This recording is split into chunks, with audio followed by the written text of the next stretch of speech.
Assalamualaikum warahmatullahi wabarakatuh. Selamat pagi kelas 4C. Bagaimana kabarnya hari ini? Nah, berjumpa lagi dengan Pak Wisnu. Hari ini kita akan melanjutkan materi bahasa Indonesia yang ada di tema 2, subtema 2. Tapi sebelum kita mulai, marilah kita berdoa dulu. Berdoa menurut agama dan kepercayaan masing-masing. Berdoa dimulai.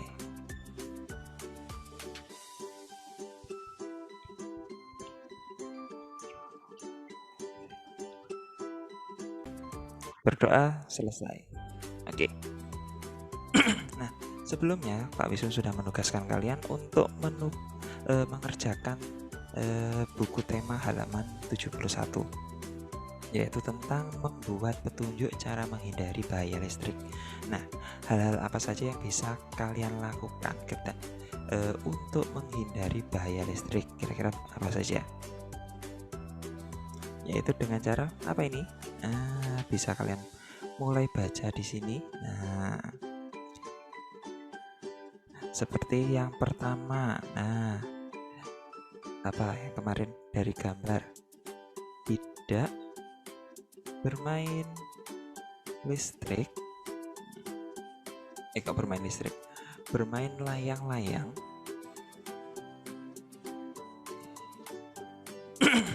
di dekat apa? Di dekat jaringan listrik. Nah, itu bisa kalian lakukan untuk menghindari bahaya listrik. Terus apalagi yang kedua dari gambar yang sudah kita amati kemarin, ada lagi apa? Oke, biar lebih mudah kita bisa sambil mengamati dari teks ini. Nah, bisa juga yang kedua.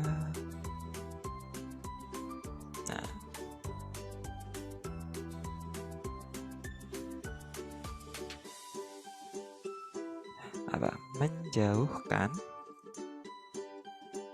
peralatan listrik dari air. Nah, karena air itu akan menghantarkan listrik. Nah, terus kira-kira kalau itu peralatan listrik terkena air, nah listriknya nanti bisa kemana-mana, bisa mengarah ke bagian-bagian yang tidak perlu listrik dari perangkat itu, dan bisa membuatnya rusak seperti itu.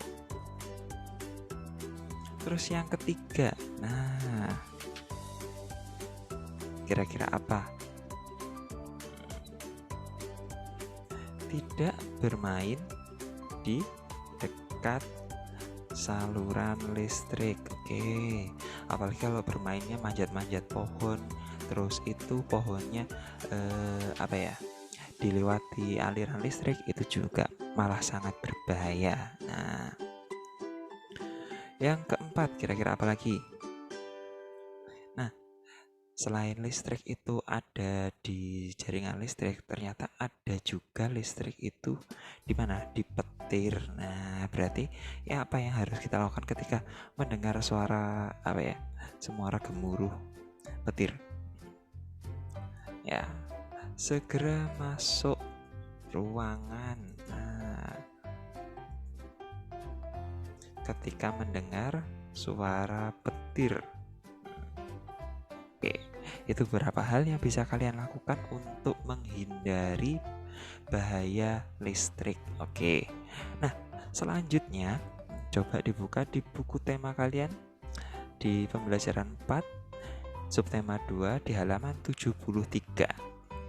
Selain listrik, ada hal-hal yang perlu kita perhatikan lagi. Nah, kalau listrik itu berbahaya, air sebenarnya juga punya bahaya. Nah, kalau di sini kita akan mengamati lebih lanjut tentang air. Nah, kalau air itu bahayanya apa sih? Nah, bisa menyebabkan banjir air itu.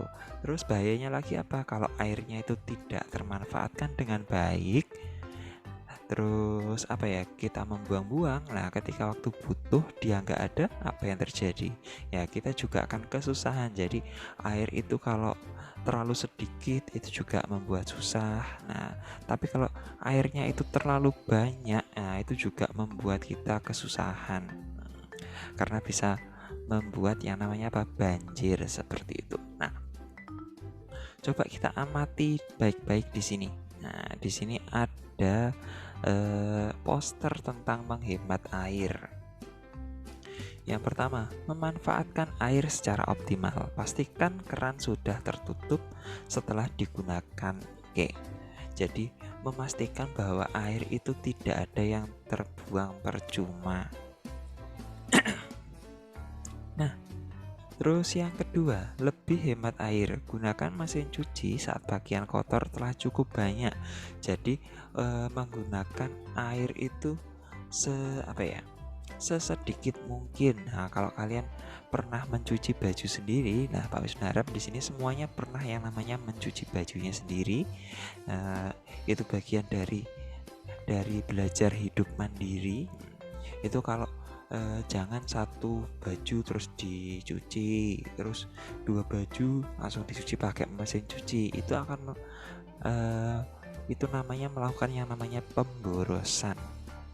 Nah, jadi kalau menggunakan mesin cuci, pastikan pakaian yang ada itu sudah cukup. Terus yang ketiga, yaitu jika mencuci banyak, pakai saja 3 ember. Ya, yang pertama untuk merendam dan menyabun, yang kedua untuk membersihkan, nah yang ketiga untuk membilas.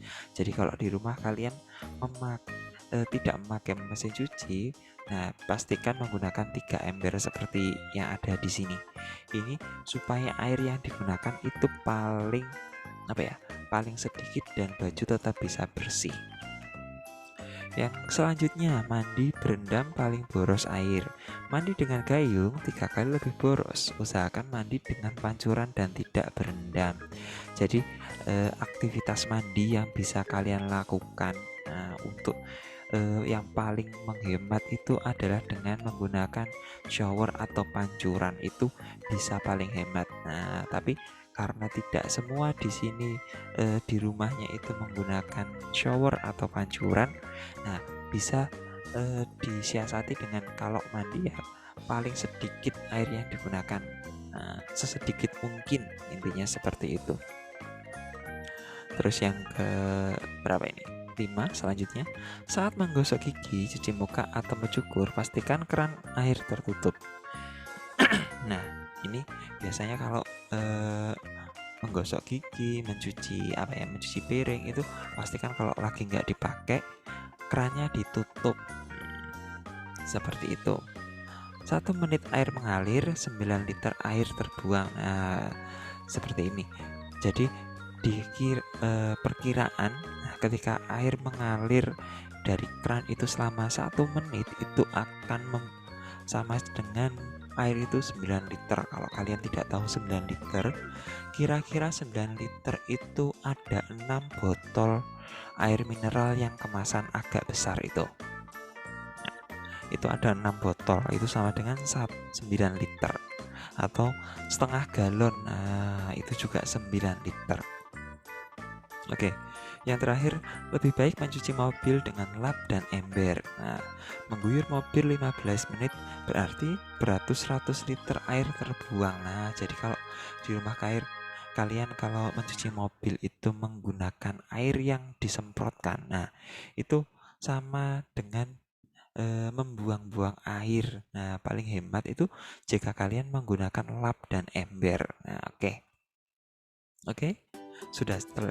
Sudah jelas dari poster itu. Nah, setelah ini coba kalian tuliskan informasi yang kamu dapat dari poster. Oke, informasinya nah seperti ini tadi. Ini cara-cara menghemat air, ini kan sudah jelas informasinya yang mana. Ya, ini bisa kalian langsung tulis. Nah, yang ini tadi. Nah, yang seperti ini, memastikan keran sudah tertutup setelah digunakan. Nah, yang Pak Wisnu tandai warna biru ini, ya Pak Wisnu kotak warna biru ini bisa kalian tuliskan ini sebagai informasi. Nah, oke. Biar tidak bingung, mari kita kerjakan bersama-sama saja. Nah, yang pertama tadi apa informasi yang ada di situ? Yaitu memastikan air tidak terbuang percuma. Tidak terbuang percuma maksudnya bagaimana tadi? Jadi airnya itu keran seperti kerannya ditutup. Nah,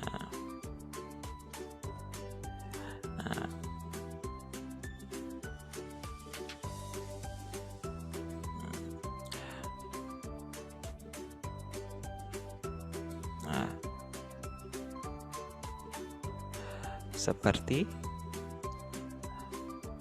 menutup keran, menutup keran air setelah digunakan.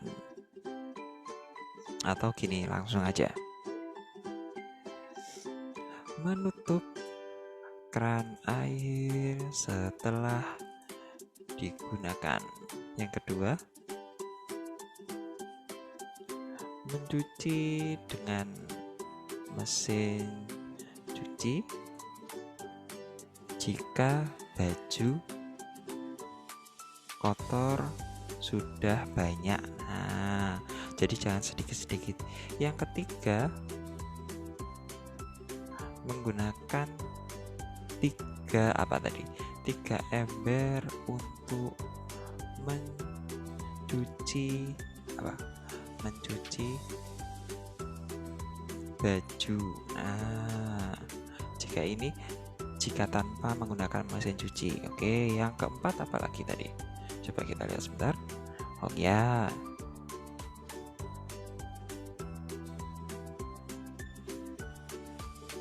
yang keempat bisa seperti ini.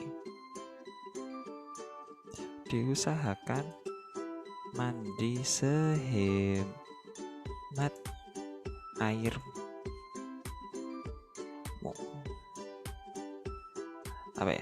diusahakan mandi dengan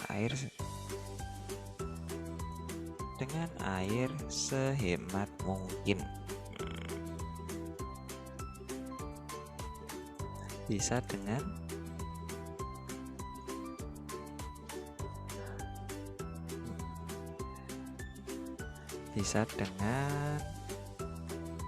menggunakan shower. Oke. Yang kelima, apa tadi yang bisa kita lakukan? Ya,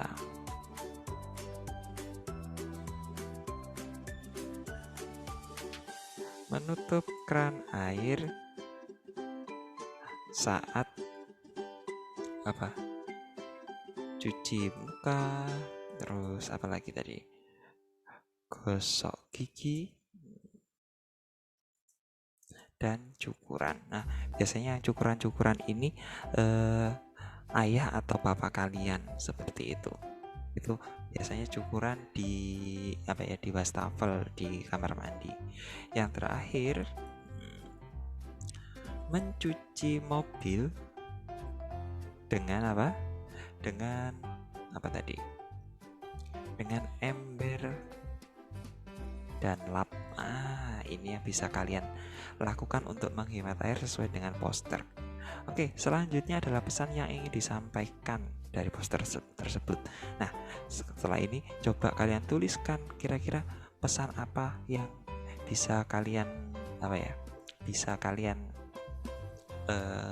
dapatkan dari poster itu. Nah, untuk yang halaman 74 yang di bagian bawah, apa yang perlu kita perhatikan ketika membuat poster ini tidak perlu dikerjakan. Oke, sudah cukup jelas untuk hari ini. Jadi tugas kalian hanya seperti itu saja untuk bahasa Indonesia. Nah, untuk mengakhiri kegiatan pembelajaran kita hari ini, marilah kita berdoa menurut agama dan kepercayaan masing-masing. Berdoa dimulai.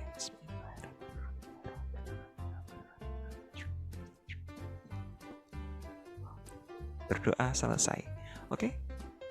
Tetap semangat belajarnya di rumah, tetap jaga kondisi badan, patuhi protokol kesehatan, dan makan makanan yang bergizi, juga olahraga.